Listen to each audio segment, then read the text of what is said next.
March 4 దేవుని వాగ్దానం. నీ దేవుడైన యెహోవా కనికరము గల దేవుడు గనుక నిన్ను చెయ్యి విడువడు. ద్వితీయోపదేశ కాండము 4వ అధ్యాయం 31వ వచనం. మన ప్రభువైన యేసుక్రీస్తు నామములో మీ అందరికీ ఈ ఉదయం శుభములు తెలియచేయచ్చు ఉన్నాను.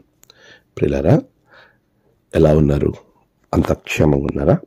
ప్రభు యొక్క మహాకృపను బట్టి మనమందరం దేవుని సన్నిధిలో ఈ విధంగా సంతోషంగా మరొక దినాన్ని చూసే ధన్యత దేవుడు మనకి అనుగ్రహించి ఉన్నాడు. అందుని బట్టి దేవాతి దేవునికి నేను కృతజ్ఞతాస్తుతులు చెల్లిస్తున్నాను. ప్రియ విశ్వాసులారా, దేవుడు మనల్ని ఎప్పుడు కూడా ఆశీర్వదించడానికి సిద్ధంగా ఉంటాడు. ఆయనిచ్చే ఆశీర్వాదాలు మనలను ఎంతో ఉన్నతమైన స్థితిలోనికి నడిపిస్తాయి. మన దేవుడు ఎప్పుడు కూడా కనికరాన్ని చూపించే దేవుడే.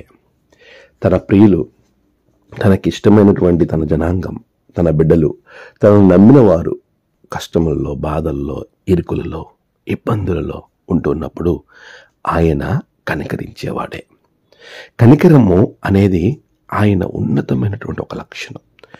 అటువంటి దేవుని లక్షణాన్ని మరిచి చాలాసార్లు దేవుడు ఉన్నాడు, నాతో ఉన్నాడు, నాకు సహాయం చేస్తాడు అనే విశ్వాసం లేకుండా మనము తొందరపడి దేవునిని దూషించేవారంగా, అనుమానించేవారంగా, మరికొంతమంది వదిలిపెట్టి లోకం వైపు వెళ్ళేవారుగా కనబడుతూ ఉంటారు. ప్రియ విశ్వాసి, మన దేవుడు కనికర సంపన్నుడు కనుక నీ చెయ్య ఆయన ఎప్పుడూ వదిలిపెట్టడు. ఆయన నీకు ఎప్పుడు తోడుగా ఉంటాడు. ఇప్పుడు నువ్వు ఏ కష్టంలో ఉన్నావో, లేకపోతే నీ హృదయంలో ఏ భయం ఉందో, నాకు ఇది జరుగుతుందా, లేకపోతే నేను ఎలాగ ముందుకు వెళ్ళాలి, నన్ను అందరూ వదిలిపెట్టారు, అనేక రకాలైనటువంటి ఆలోచనలతో నువ్వు బాధపడుతూ ఉండొచ్చు. కానీ ఒక విషయాన్ని జ్ఞాపకం పెట్టుకో, ఎప్పుడు నీ సృష్టికర్త, నువ్వు నమ్ముతున్నటువంటి దేవుడు నిన్ను ఎప్పుడూ చెయ్యి వదిలిపెట్టడు. ఆయన నీతో ఉన్నాడు. ఆయన నీ చెయ్యి పట్టుకున్నాడు.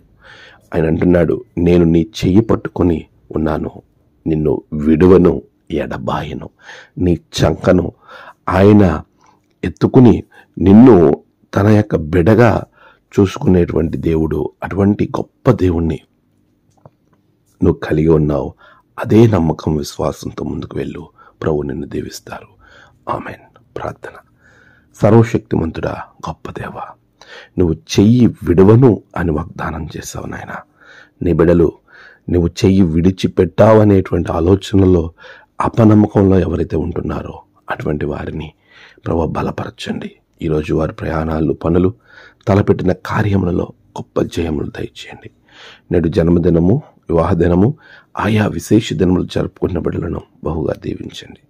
తమ ప్రియులను కోల్పోయి ఆదరణ కొరకు ఎదురు చూస్తున్న బిడ్డలకు ఆదరణ దయచేయండి. ఈ దిన దీవెనతో నింపి మీరే మహిమ పొందండి. రక్షణ ఆనందం, రక్షణలతో బిడ్డలను తృప్తిపరిచి మీరే మహిమ పొందమని యేసు నామమున ప్రార్థించి వేడుకొంచున్నాం తండ్రి. ఆమెన్. తండ్రి, కుమార, పరిశుద్ధాత్మ త్రియేక దేవుని దీవెన మీకు తోడుగా ఉండి నడిపించును గాక. ఆమెన్.